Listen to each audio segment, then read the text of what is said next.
오늘 오전에 하나님 말씀은 사무엘하 9장을 살펴보겠습니다.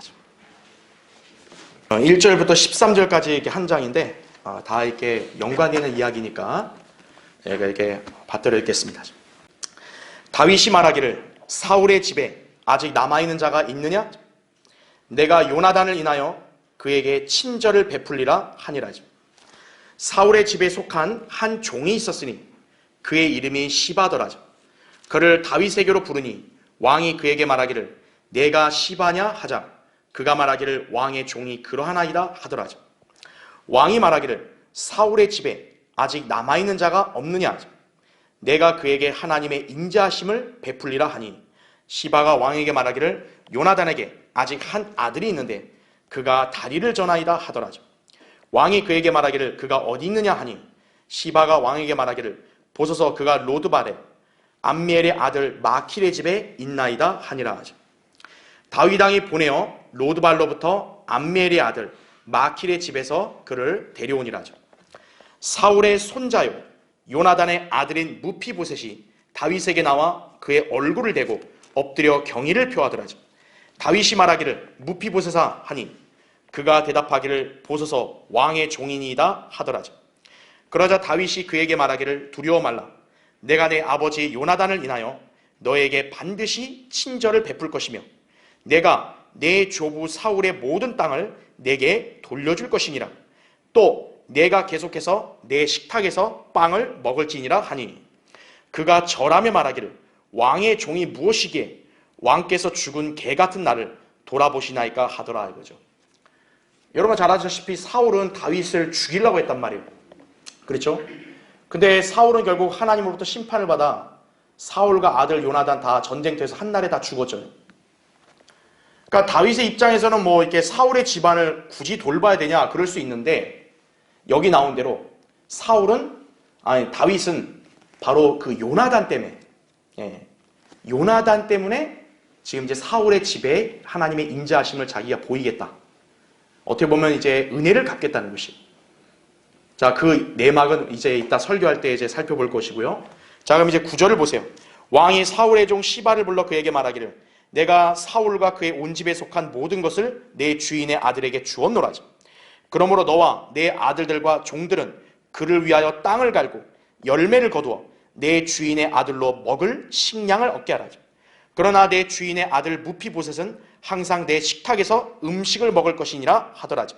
시바에게는 아들 15과 종 20이 있더라. 그때 시바가 왕에게 말하기를 내 주 왕께서 종에게 명하신 모든 것대로 왕의 종이 행하리이다 하더라.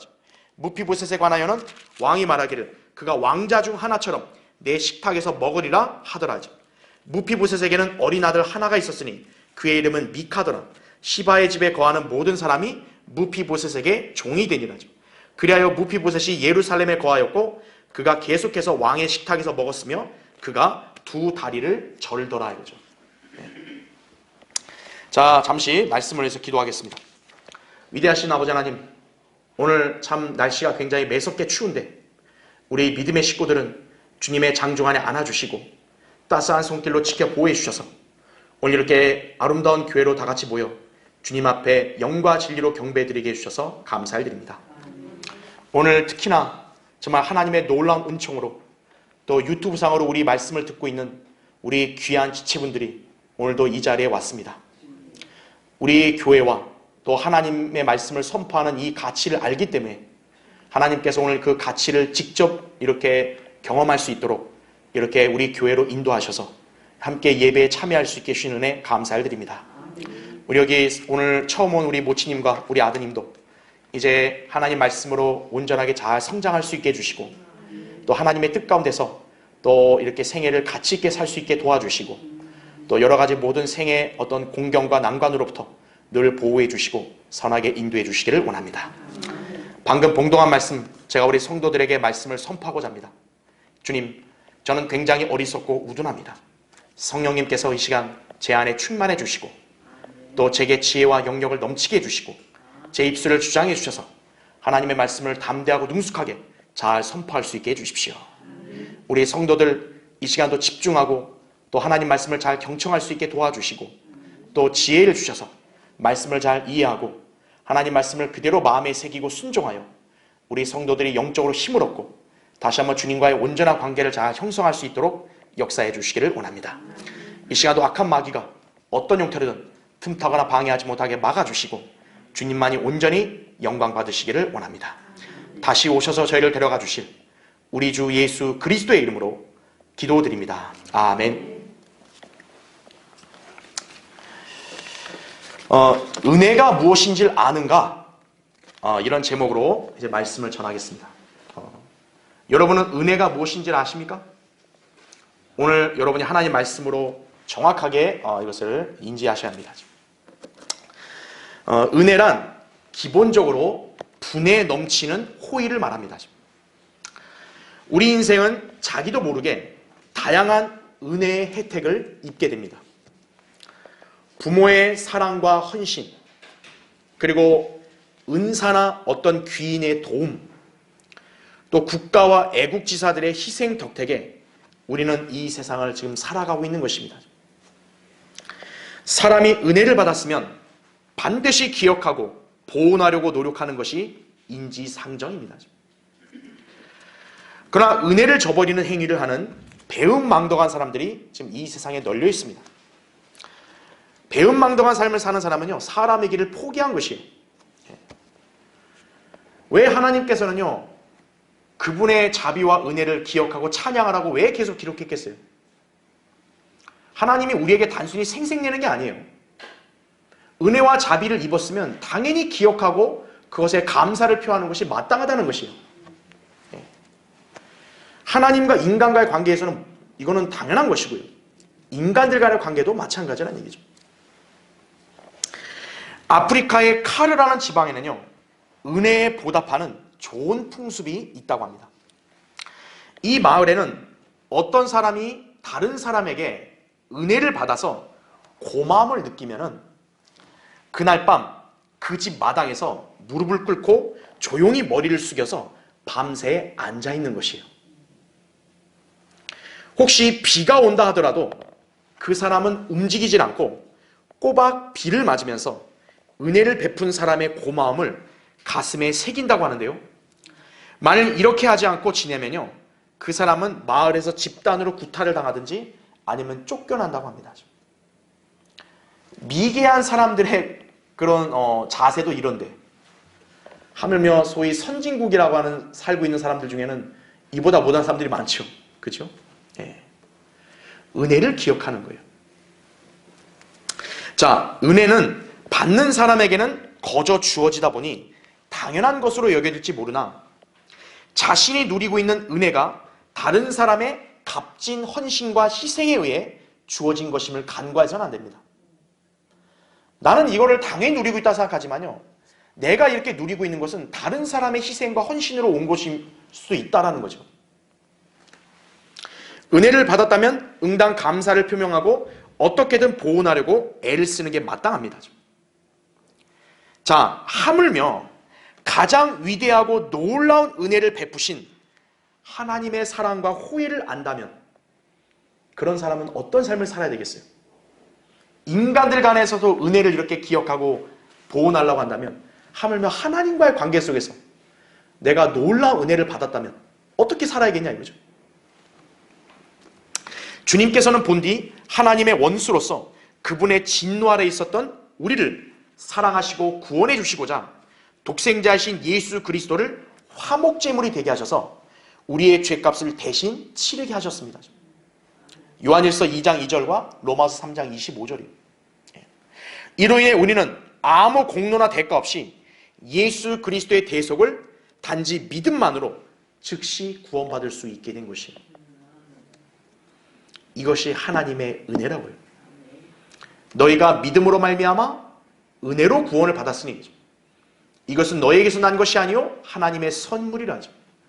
행위에서 난 것이 아니니 아무도 자랑하지 못하게 하려 하심이라 이렇게 말씀한 거예요.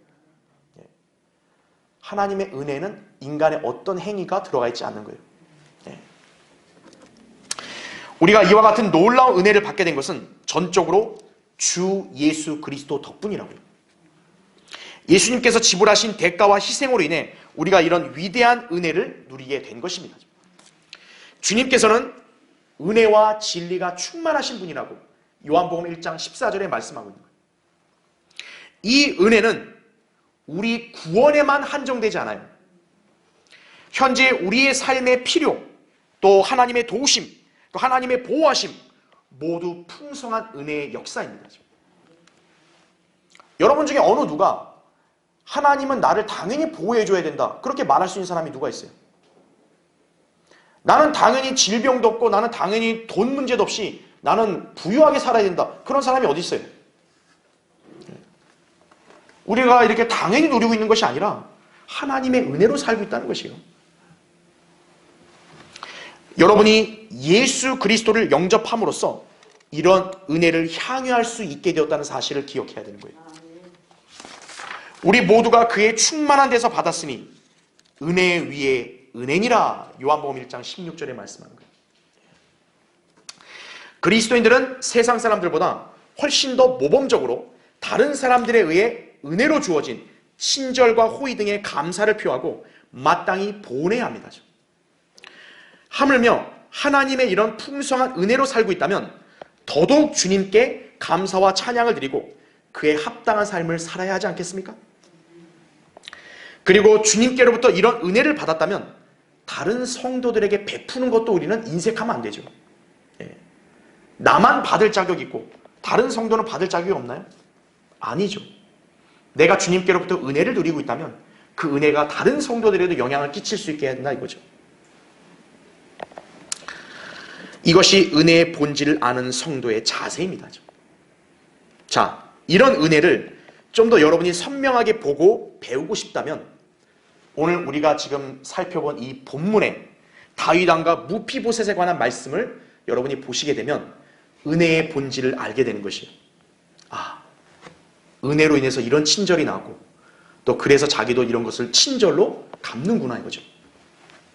자, 오늘 본문은 다윗이 자신의 가장 사랑했던 친구 요나단의 아들 무피보셋을 찾아서 그에게 전적인 친절을 베풀고 있음을 기록한 말씀입니다.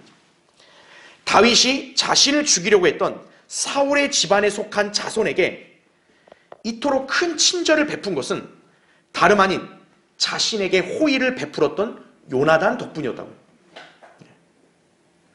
사울 때문에 한 거 아니에요.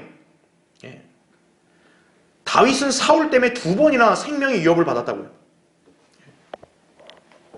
사울의 아들 요나단 때문에 그런 거예요. 다윗은 그 요나단으로부터 받은 은혜를 지금 보존하고 있는 것이에요. 세월이 흘렀음에도 잊지 않았다는 거죠. 무피보셋의 입장에서는 자기 자신은 다윗에게 그런 친절을 받을 자격이 없어요. 대가를 지불한 적 없어요. 그리고 그는 절름발이에 쉽게 말하면 거지예요. 가장 최악의 상태에서 가장 최상의 혜택을 단번에 누리게 된 것이에요. 이것이 우리가 받은 하나님의 은혜의 한 모형이에요. 이게.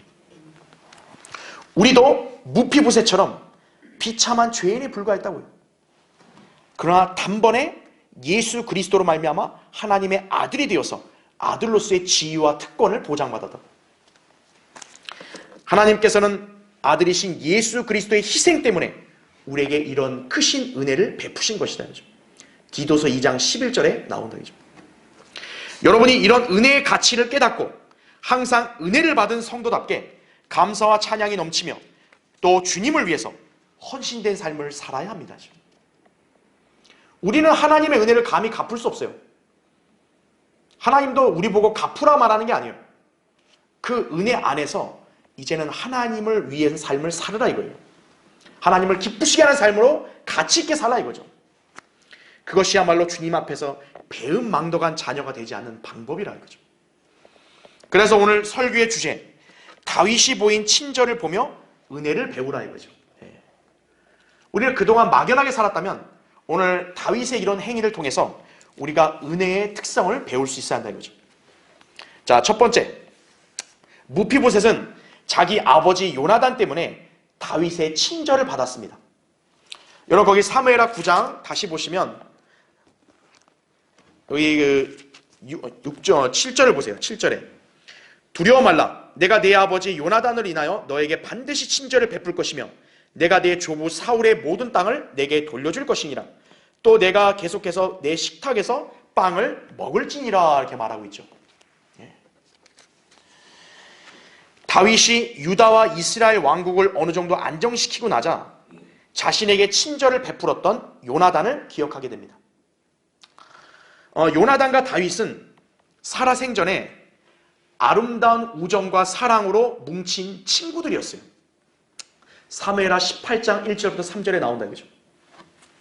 그런데 요나단의 아버지이자 다윗의 장인인 사울왕은 악령에 시달린 이후로요, 다윗을 시기하여 호시탐탐 그를 죽이려고 했습니다. 여러분, 요나단이 그 사이에 껴서 얼마나 난감했겠어요. 그래서 요나단은 그런 자기 아버지에게 다윗을 죽이지 말라고 설득을 했습니다. 사무엘상 19장 4절 5절에 나와요. 물론 사울은 자기 아들을 속인 채 다윗을 죽일 기회만을 엿보고 있었지만요, 하나님께서는 다윗을 보호하시어 그를 사무엘과 함께 라마의 나요스로 피신하도록 인도하셨다 이거죠. 그러니까 여러분이 아셔야 될 게 뭐냐면, 하나님의 사람은요, 위협을 당해도요, 하나님께서는 피할 길을 마련하시고 보호하시는 거예요. 자, 그러나 다윗은 요나단에게 왜 사울이 자기를 죽이려고 하냐고 그런 억울함을 하소연하게 됩니다. 사무엘상 20장 1절부터 3절에 그게 나오죠. 하지만 이때까지도 요나단은 순진해서 그럴 일이 없다고 다윗을 안심시켰어요. 그래서 다윗은 그 요나단에게 사울의 속내를 알 수 있도록 한 가지 제안을 했습니다. 결국 요나단은 다윗의 제안을 수용을 했어요. 그 제안은 바로 사울왕과 함께 이제 식탁에 밥을 먹는데 다윗은 안 가는 거예요. 네. 이튿날까지 안 갔다고요. 그러면 이제 물을 거 아니에요. 야, 다윗이 왜 안 오냐? 그러면 다윗이 이제 거기 자기 아버지 집에 이렇게 그래 갔다고 이렇게 얘기할 때 사울이 만약에 화를 내면 나를 죽이는 거고, 사울이 그걸 허락하면 나를 죽일 마음이 없는 거다. 이런 제안이었어요. 그리고 어떻게 됐죠? 요나단이 그 제안을 받아들이고 그렇게 했더니 사울이 대노를 한 거죠. 요나단에게 심한 거의 뭐 욕과 비슷한 말을 하는 거예요. 자기 아들한테. 다윗을 죽여야 되는데 너 살려두면 걔가 우리 왕국을 뺏는다. 이렇게 얘기해버린 거예요. 결국 요나단은 자기 아버지가 다윗을 죽이려 한다는 것을 알게 되자, 그럼 자기 아버지의 뜻을 따랐냐? 그게 아니라 아버지의 뜻을 거슬러서 다윗을 피하도록 도왔던 것이에요. 이때 요나단은 다윗과 이런 언약을 체결한 것이에요. 여러분, 거기에 사무엘상 20장 한번 보세요. 사무엘상 20장. 사무엘상 20장 거기 14절 보십시오. 자, 사무엘상 거기 20장 14절부터 18절까지 읽을게요. 잘 보세요. 너는 내가 사는 날 동안 주의 인자하심을 내게 베풀어 나로 죽지 않게 할 뿐 아니라 내 친절을 내 집으로부터 영원히 끊지 말지니라. 이렇게 나오죠. 그러니까 요나단은 다윗과 미리 언약을 맺은 거예요. 어떻게든 나는 너를 내 아버지로부터 보호하겠다 이거예요.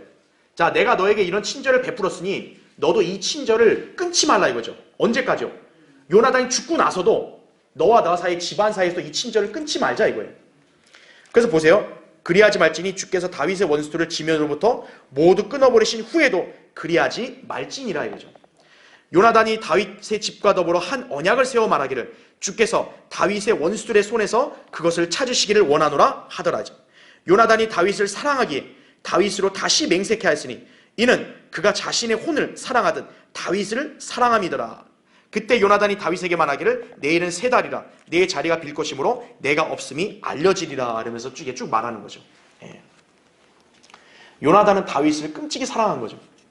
진짜 이런 친구가 없죠. 다윗이 그런 친절과 호의를 잊었겠어요? 안 잊었죠. 예. 다윗은 배은망덕한 사람이 아니에요. 그래서 이제 왕국을 안정시키고 나니까 이 친절을 자기가 갚으려고 그래서 요나단의 아들을 찾은 거예요. 무피보셋은 그로 인해서 엄청난 친절을 받은 것이다. 그죠? 네. 누구 때문에요? 무피보셋이 잘나서요? 아니죠. 자기 아버지 요나단 때문에 이런 친절을 받은 것이에요. 자, 우리 그리스도인들에게 베풀어진 하나님의 은혜, 바로 우리 안에 계신 예수 그리스도를 통하여 온 것이에요. 요한복음 1장 17절에 나오죠. 별 볼 일 없고 하찮은 우리 죄인들에게 한량없는 은총을 하나님께서 베푸신 데는 예수 그리스도의 희생이 있었던 것이라고. 그 희생의 징표는 무엇입니까? 바로 죄 없으신 우리 주 예수 그리스도의 보혈이에요. 보혈. 그 보혈로 말미암아 여러분의 모든 죄들이 제거되었고요, 하나님의 풍성한 은혜로 구원받게 된 것임을 알아야 합니다. 에베소서 1장 6절 7절에 보면 이는 하나님께서 그 사랑하시는 이 안에서 우리를 받아들이신 그의 은혜의 영광을 찬양케 하려 하심이니라죠. 그 사랑하시는 이 안에서 우리가 그의 은혜의 풍성함을 따라 그의 보혈을 통하여 구속 곧 죄들의 용서함을 받았느니라 이렇게 말씀하고 있는 거예요. 네. 자, 은혜의 풍성함을 따랐다 그랬죠. 네. 예수 그리스도의 그 흘리신 보혈이 그것이 하나님의 은혜의 징표인 거예요. 우리를 향한. 그러니까 우리가 구속을 받은 거예요. 그리스도인들은 주 예수 그리스도의 은혜로 말미암아 태어났고 지금도 살고 있는 존재입니다. 고린도서 13장 14절에 나오죠. 자, 그분의 은혜가 무엇일까요? 고린도서 8장 9절에 이렇게 나와요. 너희가 우리 주 예수 그리스도의 은혜를 알거니와 부요하신 분이 너희를 위하여 가난하게 되신 것은 그 가난함으로 인하여 너희를 부유하게 되도록 하심이라 이렇게 말하는 거예요. 우리는 가난뱅이고 예수 그리스도는 부유한데 우리를 위해서 우리를 부유하게 하려고 그분이 가난해지셨다는 거예요. 일개 절름발이요 몰락한 집안의 아들이자 빈털털인 무피보셋은 한순간에 엄청난 존귀와 부를 거저 얻게 되었다고요. 우리도 전에는 영적으로 빈털털이었고 아무 소망도 없는 죄인이었지만 예수 그리스도의 은혜로 인해서 가장 부유한 하나님의 자녀들이 되었습니다. 우리에게는 하늘에 속한 유업이 예비되어 있는 거예요. 여러분 예수 그리스도를 믿고 구원받은 그 순간 여러분은 하늘의 새 예루살렘의 그 영광스러운 거처가 확정된 거예요. 그리고 이 땅에서 여러분이 신실한 섬김에 따른 보상도 기대할 수 있습니다. 골로새 3장 24절이죠. 예. 여러분이 이 현 세상에서 주님을 잘 섬기면, 성경대로 섬기면 다가올 세상에서 여러분은 주님과 함께 통치하는 것이에요.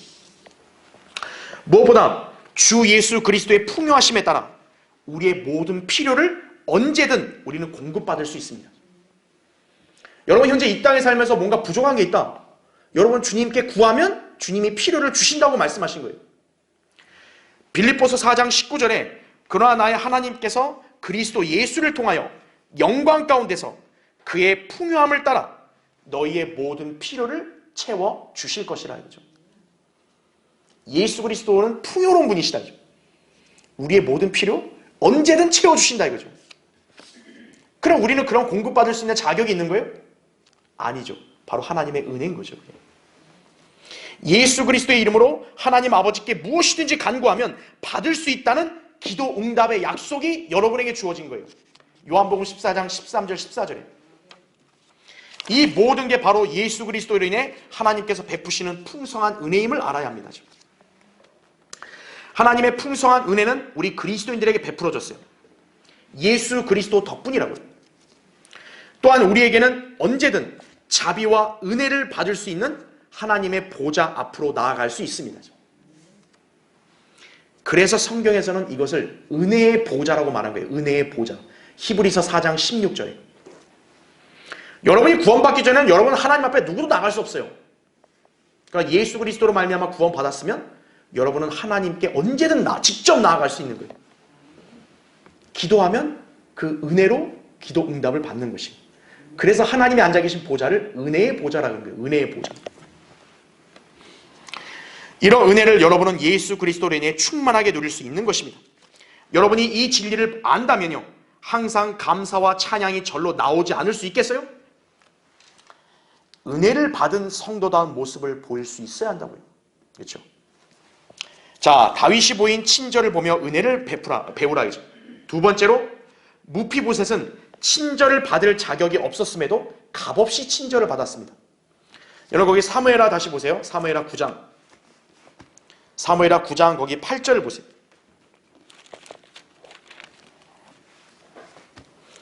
사무엘하 9장 8절. 그가 절하며 말하기를 왕의 종이 무엇이기에 왕께서 죽은 개 같은 나를 돌아보시나이까 하더라 이거죠. 그러니까 무피보셋도 아는 거예요. 나는 이런 친절을 받을 자격이 없는 자다 이거예요. 근데 9절. 왕이 사울의 종 시바를 불러 그에게 말하기를 내가 사울과 그의 온 집에 속한 모든 것을 내 주인의 아들에게 주었노라. 그러므로 너와 내 아들들과 종들은 그를 위하여 땅을 갈고 열매를 거두어 내 주인의 아들로 먹을 식량을 얻게 하라. 그러나 내 주인의 아들 무피보셋은 항상 내 식탁에서 음식을 먹을 것이니라 하더라죠. 시바에게는 아들 15과 종 20이 있더라 이거죠. 한순간에 무피보셋 집안의 종이 됐고 무피보셋을 위해서 식량을 이렇게 생산하게 한 거죠. 그리고 무피보셋은 다윗 왕과 함께 식사하는 거예요. 무슨 대가와 자격으로 됐죠? 아무 대가 없어요. 값없이요, 값없이. 인간적인 관점으로 본다면 무피보셋이 다윗 왕의 친절을 받는다는 것은 가당치도 않다고요. 그러니까 무피보셋 자신도 아는 거예요. 쉽게 말하면 자기 주제를 아는 거예요. 하지만 다윗은 그를 불러서 엄청난 호의를 베풀 것을 약속하고 있다 이거죠. 이처럼 우리도 무피보셋처럼 쓸모없고 무능력하며 자격 없는 죄인들에 불과했지만 하나님께서는 주 예수 그리스도의 대속을 통해 우리를 용서해 주시고 우리를 구원해 주셨다고요. 우리는 그분의 은혜로 말미암아 영원한 생명을 값없이 소유한 것이. 여러분은 구원을 위해서 여러분이 하나님 앞에 무슨 대가를 지불할 수 없어요. 누구도 지불할 수 없어요. 하나님은 값없이 그냥 주신 거예요. 로마서 3장 23절 24절에 보면 모든 사람이 죄를 지었으므로 하나님의 영광에 이르지 못하다가 그리스도 예수 안에 있는 구속을 통하여 그의 은혜로 값없이 의롭게 되었습니다. 이렇게 말씀하고 있는 거예요. 자, 어디 이뿐이겠습니까? 주님께서는 우리의 삶 속에서 풍성한 은혜를 베풀어 주십니다. 여러분이 어떤 대가나 공로 없이 지금 이렇게 생활을 영위하고 있잖아요. 또 진리의 말씀을 알게 돼서 이렇게 바른 교회에서 바른 성경을 기조로 올바른 신앙생활을 하고 있잖아요. 전혀 생각지 못하거나 여러분이 이성으로 불가능할 것 같은 일들에 대해서도 하나님의 자비로 해결된 경험이 다 있잖아요. 또 간절히 기도했더니 응답을 거저받아서 하나님의 도우심과 삶의 필요를 공급받는 은혜를 누리고 있죠.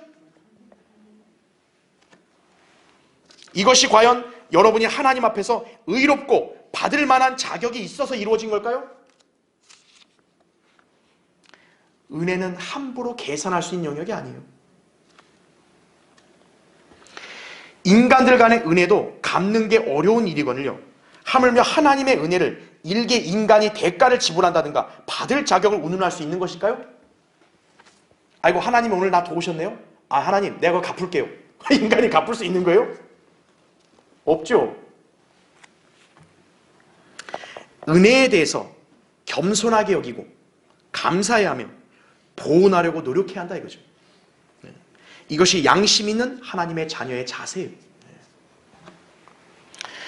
오늘날 배교가 만연한 이 땅에 바른 성경이 주어지고 성경적 신약교회가 세워진 데는요, 무엇보다 하나님의 은혜와 섭리적인 역사 때문이지만 주님은 그 일을 신실한 종을 통해서 이루신 것이에요. 여러분 지금 성경을 보는 거 편하게 보죠? 근데 여러분 이 성경이 그냥 갑자기 나왔을까요? 이 성경을 번역하고 출간하는데 심혈을 기울인 하나님의 종이 있다고요. 이소호 목사님. 그렇다면 이소호 목사님은 어떻게 이 나라에 성경적 기독교 신앙을 정착시킬 수 있었는가? 이거죠. 피터 락만 목사님 덕분이에요. 피터 락만 목사님은 킹제임 성경을 최종 권위로 삼아 생애 가운데 무려 160회 이상을 읽은 거예요. 성경을. 이분의 IQ는요 190입니다. 그런데도 절대 자만하지 않고 성경을 160회 이상 읽은 거예요. 성령님께서는 그분께 조명을 주셔서 향상된 진리의 지식을 깨닫게 하셨습니다. 그리하여 그분께서 심혈을 기울여 공부하고 연구하신 작업을 통해 이소호 목사님은 한글 킹제임 성경을 번역하시고 이 땅에 참된 신학을 전파하며 복음의 진리와 성경적 교리를 담은 책들을 출간해서 널리 보급할 수 있었던 것이에요. 그리하여 바른 성경과 서적들로 우리가 진리에 눈을 뜨고 이렇게 쉽게 성경을 공부하며 이해할 수 있게 된 것이라고요. 하나님의 종의 헌신과 노고가 없었다면요, 여러분이 이렇게 손쉽게 바른 교회에서 믿음 생활 할 수 있을 것 같으세요?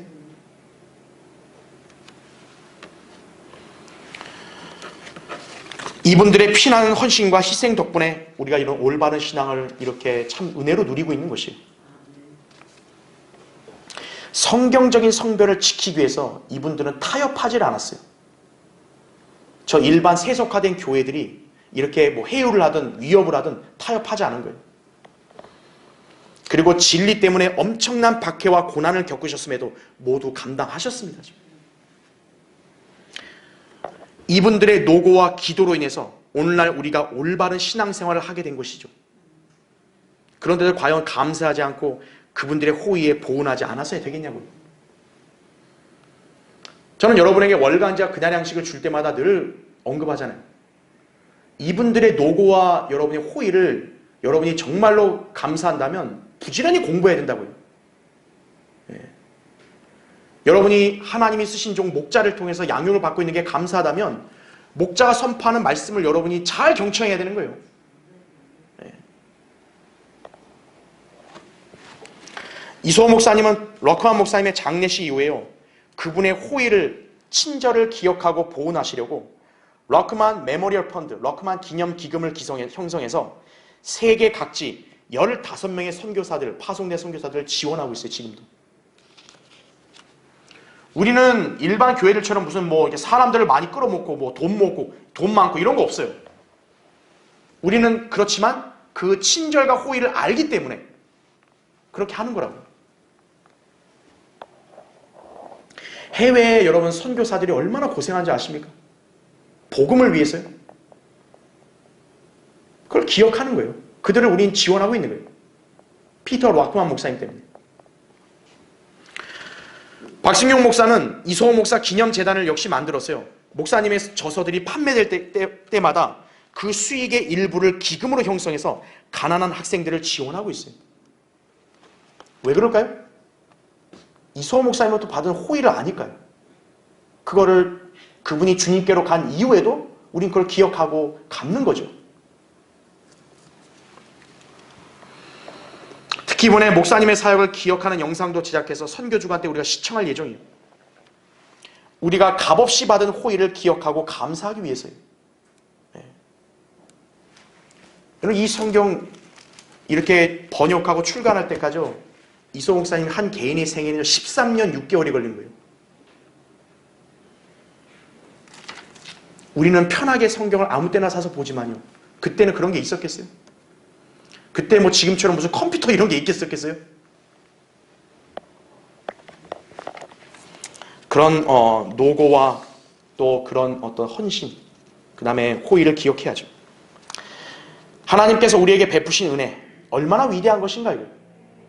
우리는 전혀 자격도 없고 어떤 노력과 대가도 치르지 않았는데 값없이 구원받고 또 은혜 가운데 생활하고 있고 또 하나님의 섭리로 신실한 사람들에 의해서 혜택을 받고 있다 그죠. 저는 이소호 목사님과 신영열 목사님의 기도와 훈육으로 이렇게 사역을 감당하고 있습니다. 저는 늘 두 분의 은혜를 기리면서 늘 감사해하고 있다고요. 여러분도 하나님의 은혜와 신실한 목자의 기도와 사랑, 호의를 잊으면 안 돼요. 여러분이 지금 이렇게까지 믿음 생활하고 하나님 말씀을 이렇게 아주 편하게 경청하고 배우고 있다죠. 그런 목자의 노고를 잊으면 안 되는 거예요. 예. 그의 부흥에서 사랑하고 존경하며 기도할 수 있어야 한다 이거죠. 예. 그게 친절을 갚는 것이라. 기도하고 사랑하는 것이. 그렇죠? 자, 다윗이 보인 친절을 보며 은혜를 배우라 이죠. 세 번째로 다윗이 무피보셋에게 배운 친절은 지속적으로 유효한 거예요. 일시적인 게 아니에요. 여러분 거기 사무엘하 9장 11절 보세요. 그때 시바가 왕에게 말하기를 내 주 왕께서 종에게 명하신 모든 것대로 왕의 종이 행하리이다 하더라. 무피보셋에 관하여는 왕이 말하기를 그가 왕자 중 하나처럼 내 식탁에서 먹으리라 하더라. 무피보셋에게는 어린 아들 하나가 있었으니 그의 이름은 미카더라. 시바의 집에 거하는 모든 사람이 무피보셋에게 종이 되니라. 그리하여 무피보셋이 예루살렘에 거하였고 그가 계속해서 왕의 식탁에서 먹었으며 그가 두 다리를 절더라. 이거죠. 다윗이 무피보셋에게 베풀었던 친절은요, 다시 돌이켜지지 않아요. 왜냐하면 그것은 다윗이 요나단과 맺은 언약 속에서 분명히 집안이 존재하는 한 영원히 끊기지 않을 것이라고 약속했기 때문에 그런 거예요. 인간들 사이의 언약에서도 영원히 끊기지 않다 했기 때문에 유효한 거예요. 그래서 다윗은 요나단에게 받은 친절을 그대로 그의 아들인 무피보셋에게 베푼 것이라 그러죠.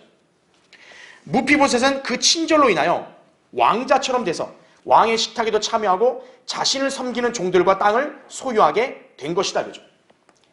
일개 절름발이의 거지였던 그가 한순간에 왕족으로의 특혜를 누리게 된 거예요. 이처럼 우리도 본디 하나님과 무관한 불순종과 진노의 자녀였지만요, 예수 그리스도의 보혈로 말미암아 구속받은 하나님의 자녀가 되었습니다. 원래는 마귀의 자식이었지만 한순간에 하나님의 아들들로 바뀐 것이, 갈라디아서 4장 7절에 보면 아들은 더 이상 종이 아니라 상속자라 그래요. 아무것도 아닌 무피보셋이 왕의 식탁에 참여한 왕자가 되었던 것처럼 여러분도 만왕의 왕이신 하나님과 함께한 통치자의 지위를 얻게 된 것이다 이거죠. 여러분 거기 로마서 한번 보세요. 로마서 8장 17절. 로마서 8장, 자 거기 17절 보시면요, 자녀이면 또한 상속자들이니, 하나님의 상속자들이요 그리스도와 함께한 공동 상속자들이니 우리가 그와 함께 고난을 받은 것은 함께 영광도 받게 하려 함이라 이렇게 말하죠. 하나님의 상속자들이에요. 왜? 하나님의 아들들이니까요. 그리고 베드로전서 2장 9절 한번 더 보세요. 거기 베드로전서 2장 9절.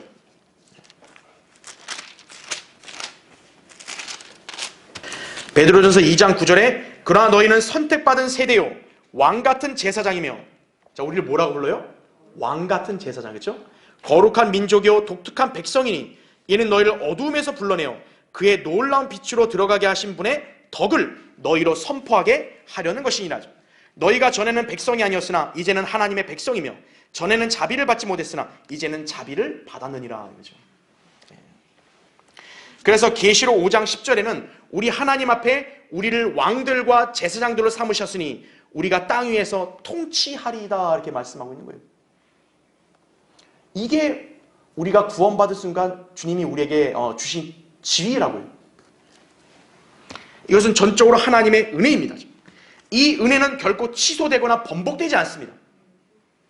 우리의 구원이 은혜로 주어진 것이기 때문에 우리의 구원 또한 은혜로 영원히 유지가 되는 것이에요. 베드로전서 1장 5절에도 너희는 마지막 때에 나타나려고 예비하신 구원을 얻기 위하여 믿음으로 말미암아 하나님의 능력으로 보호받고 있느니라 이거죠. 우리는 믿음으로 말미암아 은혜로 구원을 받았죠. 그 이 구원이 하나님의 능력으로 보호받고 있다 이거죠. 그런데 이런 하나님의 은혜에 무지한 기독교인들과 종교인들은 여전히 구원을 얻기 위해 선행이나 대가를 치러야 하는 것으로 착각하고 있어요.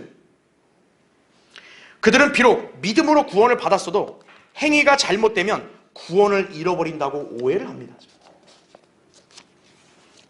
구원 또 하나님의 은혜에 대한 무지하기 때문에 그런 발상이 나온 거예요.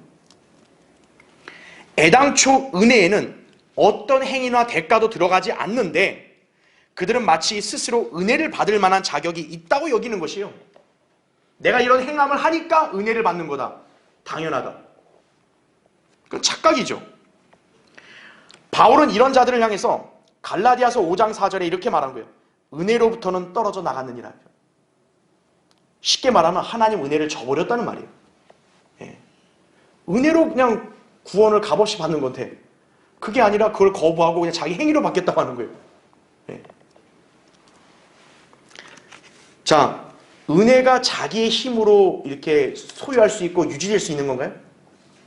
나는 은혜를 받을래. 그럼 내가 은혜가 알아서 받아지는 건가요? 아니죠. 인류 역사가 시작된 이래로 하나님의 은혜는 꾸준히 베풀어졌습니다. 인간이 누리고 있는 공기, 햇빛, 물, 누가 창조한 거죠? 현재 여러분이 하루의 삶을 안전하고 평안하게 영위하고 있는 거 하나님의 은혜죠. 특히 이 시대에 구원받은 그리스도인들에게는 하나님의 풍성한 은혜가 넘치고 있습니다. 은혜와 진리는 예수 그리스도를 통해 오는데 현재 교회 시대에 우리가 바로 그분을 통해 구원받았기 때문입니다. 그러나 우리의 구원만이 아니라 우리의 실생활 또 신앙생활에 있어서 하나님의 은혜는 지속적으로 베풀어지고 있는 것이에요. 여러분이 이렇게 올바른 교회에서 신앙생활을 하고 주님을 섬기는 것도 은혜고, 이 땅을 살아가는 데 필요한 물질, 건강, 생계를 주신 것도 은혜고, 그렇죠? 위기의 순간마다 기도할 때 응답해 주시는 것도 은혜죠. 무엇보다 우리에게 영생과 부활의 소망을 향유할 수 있게 하신 것도 은혜죠. 구원받은 그리스도인은 죽음을 두려워하지 않아요. 왜? 다시 일어나니까요. 그게 은혜로 주어진 거 아니겠어요? 새 예루살렘 유업 모두 은혜죠.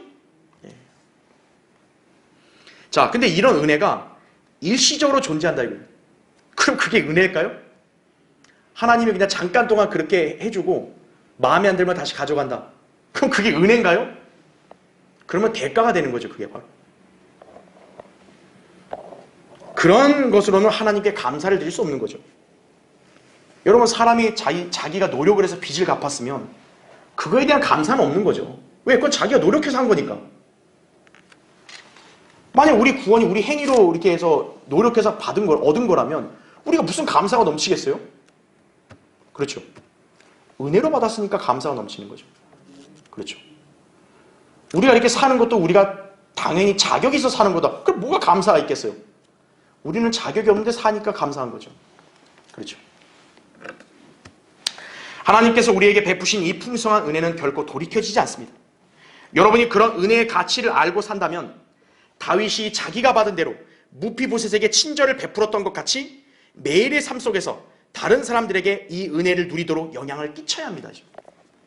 그래서 에베소서 4장 29절에는 너희 입에서 어떠한 더러운 말도 나오지 아니하게 하고 오직 서로를 세우는 데 필요한 좋은 것만을 말하여 듣는 자들에게 은혜를 끼치게 하라 이렇게 말씀한 거예요. 네. 은혜를 받았다는 사람의 입에서 맨날 불평, 투덜, 짜증 이런 말만 나와봐요. 그럼 은혜를 받은 사람이 아니죠. 네. 은혜를 받은 사람이면 그 은혜를 받은 사람다운 그런 언행이 나와야죠. 그래야 다른 사람도 그 은혜가 무엇인지를 알고 깨달을 수 있을 거 아니겠어요? 여러분이 은혜의 가치를 안다면 구원받았을 때처럼 항상 하나님의 은혜가 넘치는 삶을 향유해야 합니다. 이것이 바로 은혜의 특성과 본질을 아는 성도의 자세임을 알아야 합니다. 자, 결론을 맺겠습니다. 여러분이 잘 아는 마틴 루터, 굉장히 훌륭한 종교개혁자인데 이 사람은 처음부터 담대한 믿음을 지닌 사람이 아니었습니다. 이 사람이 하나님을 찾게 된 계기가요, 어느 날 길을 가는데요, 자기 친구가 옆에서 벼락을 맞아 죽어버린 거예요. 루터가 그걸 보고 아주 깜짝 소스라치게 놀란 거예요. 그러면서 그는 이제 하나님을 찾기 시작한 거예요. 아이고, 이게 사람이 불안하네. 그래서 그는 오랫동안 번민 끝에 수도원을 찾아간 거예요. 그 수도를 하고 경건한 생활로 나름대로 구원에 이르려고 해봤어요. 하지만 그는 고행이나 청빈한 삶과 같은 인간의 노력으로 구원받을 수 없다는 사실에 고민을 했고요. 결국 성경을 보기 시작하면서 의인은 믿음으로 말미암아 살리라, 이 구절을 보고 이 사람이 변화된 거예요. 마틴 루터는 바로 의인은 믿음으로 말미암아 살리라, 이 구절 하나 갖고 종교개혁의 기치를 건 거예요. 세상에 엄청난 변화가 일어난 거예요. 그는 하나님의 은혜를 제대로 알게 된 것이에요. 자, 이후에 루터는 어떻게 살았을까요? 하나님의 은혜를 아는 성도답게 살았죠. 그리고 많은 사람들에게 은혜와 덕을 끼치는 삶을 살게 되었던 것이다. 네. 자, 현재 우리가 사는 교회 시대, 주 예수 그리스도로 말미암아 은혜와 진리가 나타났습니다. 인간이 자신의 죄 문제와 구원에 대해서 뭔가를 해야 될 필요가 없어요. 하지만 지금 이 세상의 수많은 사람들은 자신이 마치 하나님의 은혜가 없이 뭔가 대가를 지불할 자격이 있는 것처럼 착각을 하고 있습니다. 내가 뭔가 그래도 자격이 있어야, 좀 체면이 있어야 하나님 은혜를 내가 달라고 할 수 있지. 이게 착각한다고요. 그래야 그들은 지금 하나님의 은혜의 복음을 거절하고 있는 거예요. 우리가 거리에서 계속 복음을 전할 때 그 은혜의 복음을 거절하고 있는 거예요. 은혜인데 종교행위나 선행과 대가로 자신이 의롭게 될 수 있다고 그렇게 스스로가 위안을 삼는 거예요. 이런 사람들이 제 아무리 교회를 다니고 하나님을 열심히 믿는다고 자부해도요, 이 사람들은 하나님의 은혜가 뭔지를 모르는 거예요. 그런 사람들이 하나님의 은혜의 풍성함을 진정으로 경험해 봤을 리가 있겠어요? 하나님의 자비로 살고는 있는 거지만 하나님의 진정한 은혜의 풍성함을 결코 경험해 보지 못한다고요. 우리는 누구나 스스로 아무것도 아닌 죄인들에 불과한데 예수 그리스도의 희생으로 인해 은혜로 구원받았음을 우리는 믿습니다. 그렇죠? 게다가 우리는 이 은혜를 현재의 삶 속에서도 풍성하게 누리고 있습니다. 우리 주님께서 이 땅에 오신 목적은요, 양들로 생명을 얻고 더 풍성히 얻게 하려 함이라고 요한복음 10장 10절에 말씀하셨거든요. 우리에게 영원한 생명을 주시고 그 영원한 생명만이 아니라 현재의 삶도 풍성하게 해주시려고 주님이 오셨다는 거예요.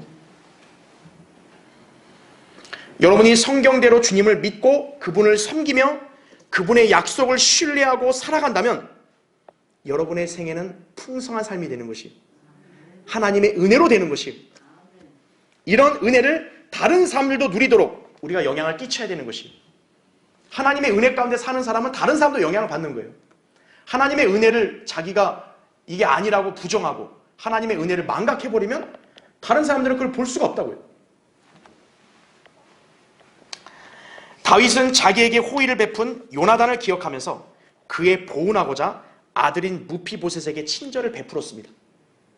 하나님의 사람다운 자세예요.